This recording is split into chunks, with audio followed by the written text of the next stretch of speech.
Olá, amados, que o Senhor abençoe a sua vida, que Yahvé traga discernimento ao seu coração e à sua mente. Eu sou o reverendo Milton Rodrigues, eu pastoreio a comunidade Nação Ministério Clever.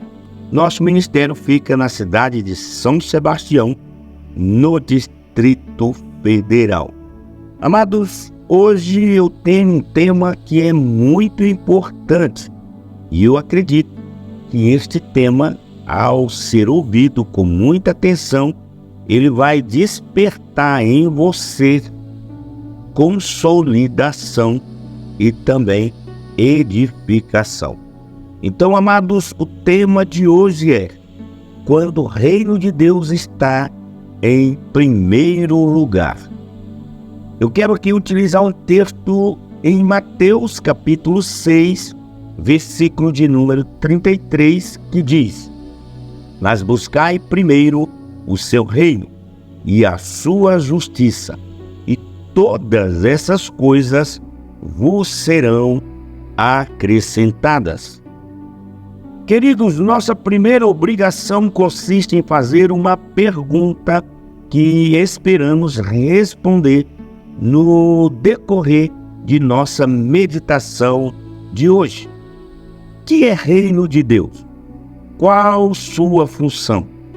Qual a participação do crente, do cristão, nos ideais e nas realizações do reino de Deus? Amados, Jesus estava pregando o maior sermão de sua vida. Estava causando profunda admiração na mente de seus ouvintes, que considerava suas ansiedades em relação às coisas desta vida. E então resolve dizer-lhes de maneira absoluta: buscai primeiro o reino de Deus e a sua justiça, e todas as demais coisas vos serão acrescentadas. Nesta declaração está patente que buscar o reino é agradar a Jesus. Buscá-lo primeiramente é garantia vital para a possessão de todos ou todas as demais coisas. Desde o início podemos dizer que na esfera da religião de Jesus temos o reino e as coisas. Não há terceira alternativas. O que colocarmos em primeiro lugar determinará no resultado de uma vida cristã feliz ou infeliz.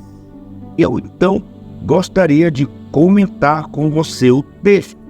Primeiro tópico: Jesus e os discípulos buscam o reino de Deus em primeiro lugar. Consideremos Jesus e o reino. Vamos lá. Primeiro, ao pregar seu primeiro sermão, Jesus afirmou em Marcos 1,15: arrependei-vos, porque é chegado o reino de Deus. Segundo, ao entregar o grande sermão da montanha, Jesus colocou ênfase especial na doutrina do reino de Deus. Terceiro, durante sua conversa com Nicodemos, ele afirmou que ninguém entraria no reino de Deus sem que nascesse de novo. João capítulo 3, versículo de número 5, diz o seguinte: Jesus respondeu: em verdade te digo, que se alguém não nascer da água e do Espírito, não pode entrar no reino de Deus. Quarto, ao enviar os 12, lhes ensinou o seguinte. Lucas capítulo 10, versículo 9 e 10 diz: ao pregar, dizer: o reino de Deus é chegado a vós. E quando enviou mais tarde os 70, ordenou-lhes que dissesse: o reino de Deus é chegado a vós.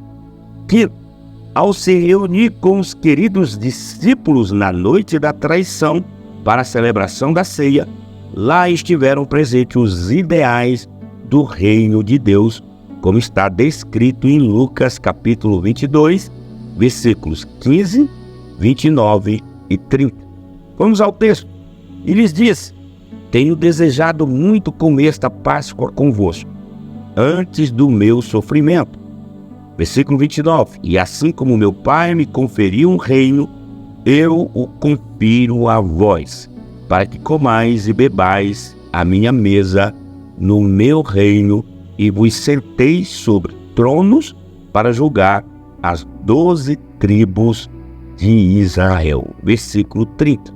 Agora, queridos, sexto, depois da ressurreição, ao se preparar para deixar o mundo, preparou-se ensinando a respeito do reino de Deus. Como está em Atos capítulo 1, versículo de número 3, que diz: depois de ter sofrido, apresentou-se vivo também a eles, com muitas provas incontestáveis, aparecendo-lhes por 40 dias e falando das coisas referentes ao reino de Deus. Amados, vamos então entender um pouco sobre os discípulos de Paulo. Os discípulos, como muito bem dizem os escritos a seu respeito, que antes do dia de Pentecostes passaram a perguntar o que receberiam, que proveito material lhes trazia o reino de Deus. Mas, após o Pentecostes, se tornaram soldados do rei, proclamando a todos os ideais do reino de Deus.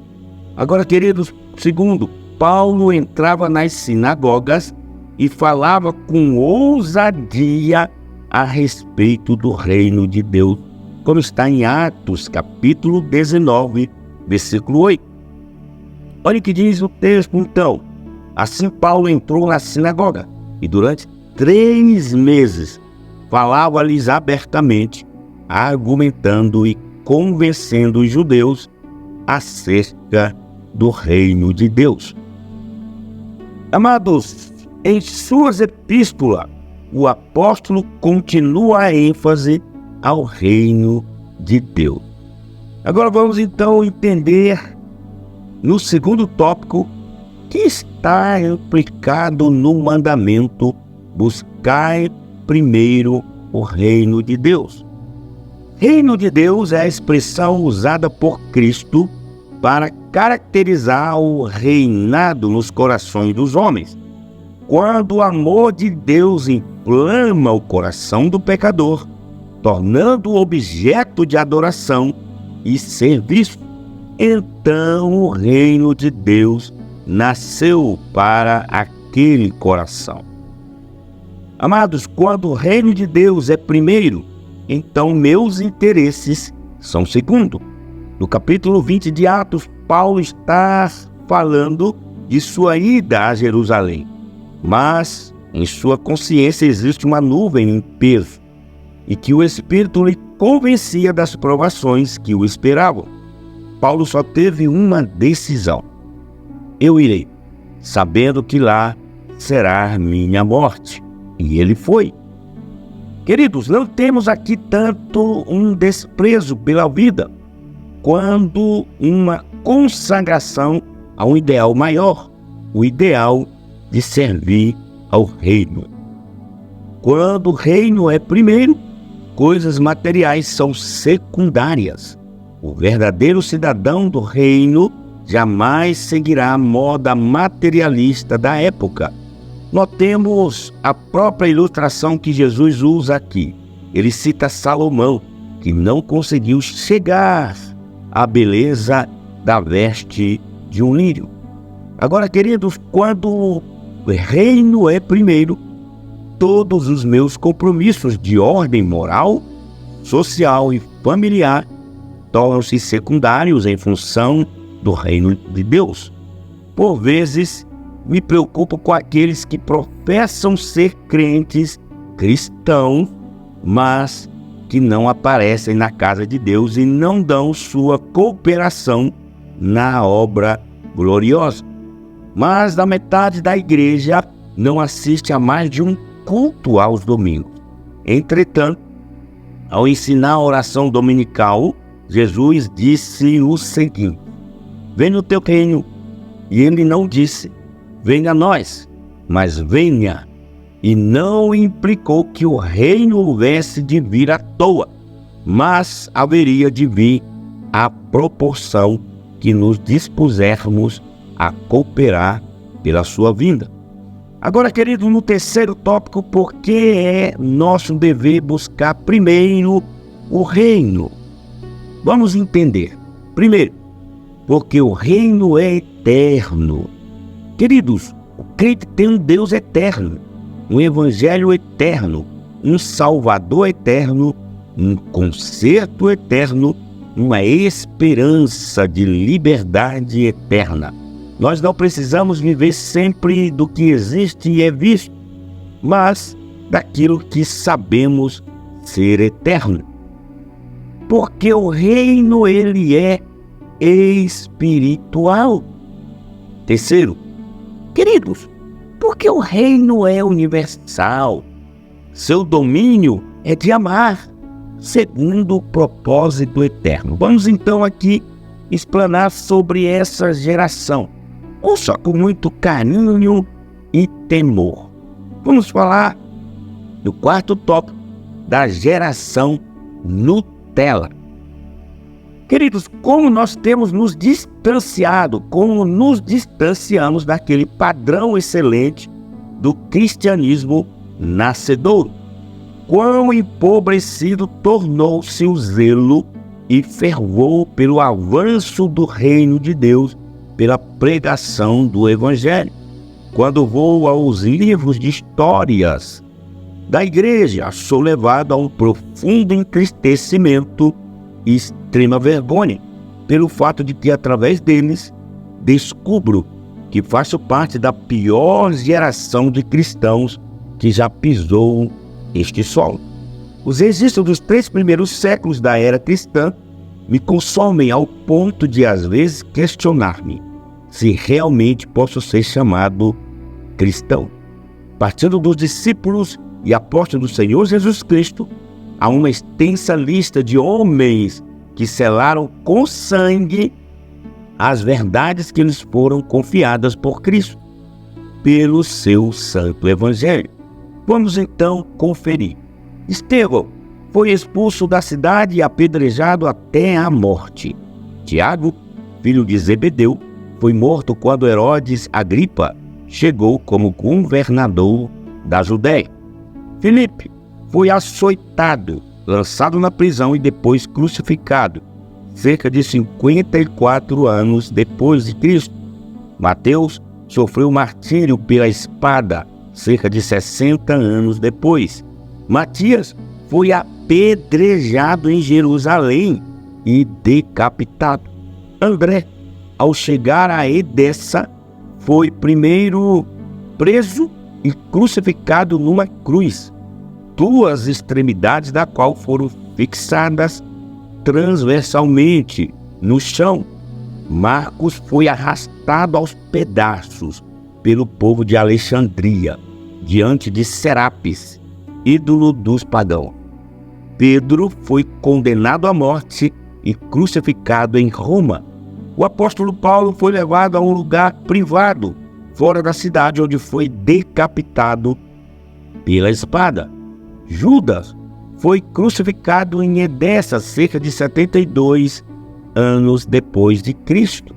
Bartolomeu foi cruelmente espancado e crucificado pelos idólatras de lá.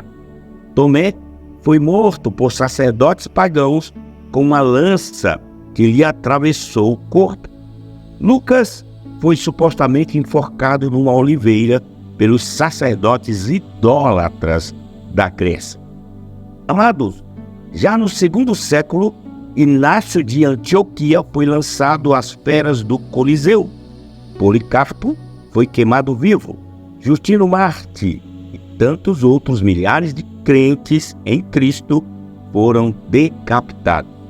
Devorados pelas feras na arena, queimados vivos, apedrejados e outras inúmeras formas de martírio sofrido por homens que entenderam a mensagem do Evangelho de Cristo e, por ela, deram suas vidas.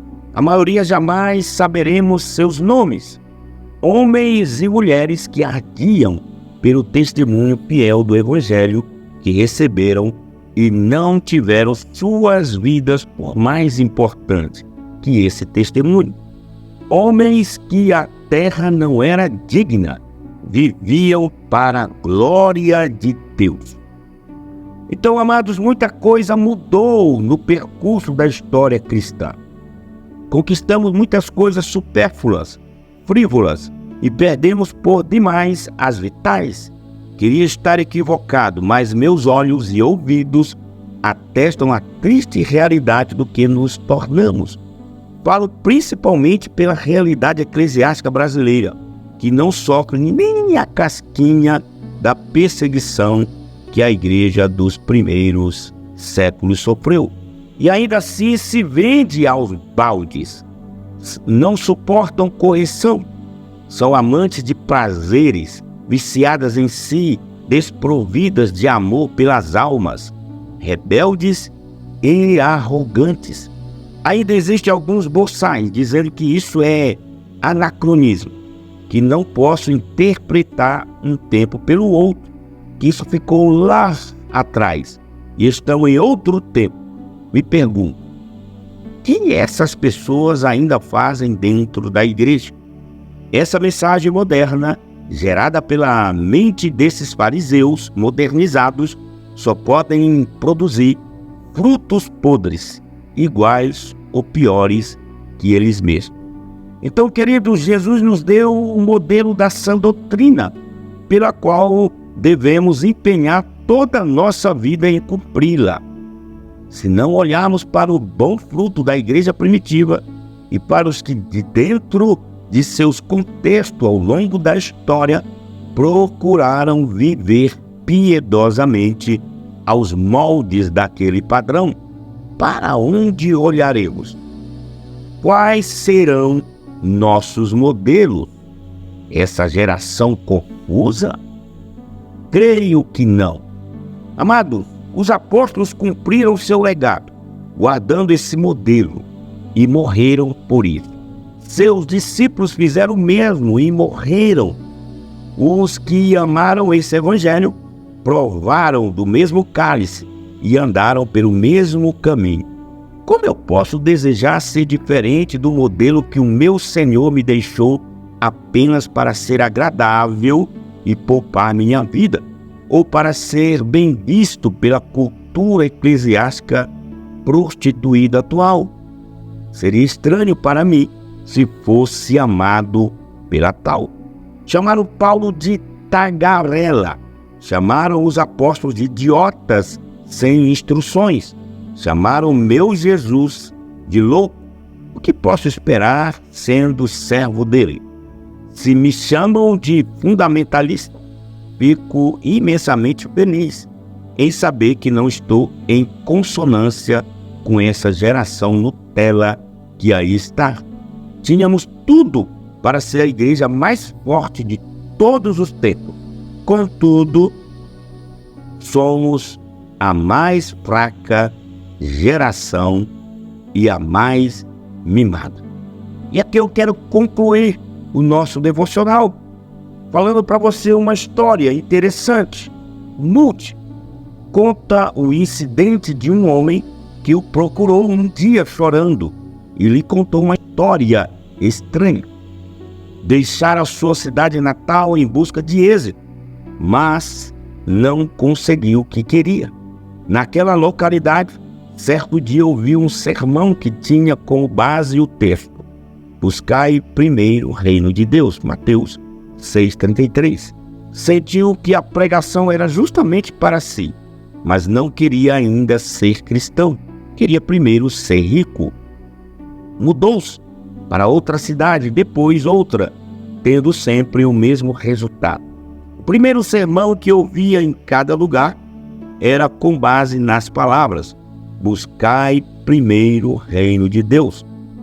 O último sermão que ouviu foi como uma seta ao seu coração. Porém, ele queria ter pelo menos um sítio antes de se tornar-se cristão, de modo que protelou. Em seu diálogo com Moody disse: consegui o que queria. Estou rico, vou à igreja toda semana. Porém, nenhum sermão me toca. O coração está duro como uma pedra. Amados, o maior erro de vida é deixar de dar o primeiro lugar a Deus. Salomão buscou a glória de Deus em primeiro lugar e recebeu a glória terrestre. A viúva de Sarepta fez o primeiro bolo para o profeta. Depois disso, a vasilha nunca se esvaziou. Fui moço e agora sou velho, disse Davi, mas nunca vi desamparado o justo, nem a sua descendência a mendigar o pão, como está em Salmos 37, 25. A promessa de Cristo é que os que abandonam a casa, irmãos, pais e filhos por amor do Evangelho, receberão 100 vezes nesta vida e no mundo futuro a vida eterna. Marcos capítulo 10, versículo 29 e 30, você confere. Queridos, o reino de Deus e sua justiça são o objetivo da existência. Como consequência, Deus acrescenta a roupa, o alimento, a bebida, o lar e os amigos. Se o buscarmos, Ele cuidará das coisas de que necessitamos. Então, queridos, que o Senhor abençoe a sua vida. E aqui eu encerro mais um devocional. Você já está inscrito no nosso canal? Não? Então se inscreva. Se você está inscrito, parabéns. Se você não está inscrito, é só você se inscrever aqui embaixo e logo ir até o sininho, tá? Para que você possa receber as nossas notificações. Também você pode dar o joinha e logo depois fazer o seu comentário. Comente essa mensagem, o que você entendeu e recebeu dela para o seu coração. Também, queridos, estamos lá no Instagram. Lá no Instagram você colocar _Ministério Pleno. E estamos também no TikTok. Lá no TikTok é só colocar Ministério Pleno 10, ou seja, Ministério Pleno e o número 10 juntos. E no Facebook é só colocar @Ministério Pleno. Meus queridos, fica com Deus. Até o nosso próximo devocional. Espero que essa mensagem tenha falado ao seu coração e despertado a sua alma. Fica com Deus, meus queridos. Até o nosso próximo devocional. Um cheiro no coração.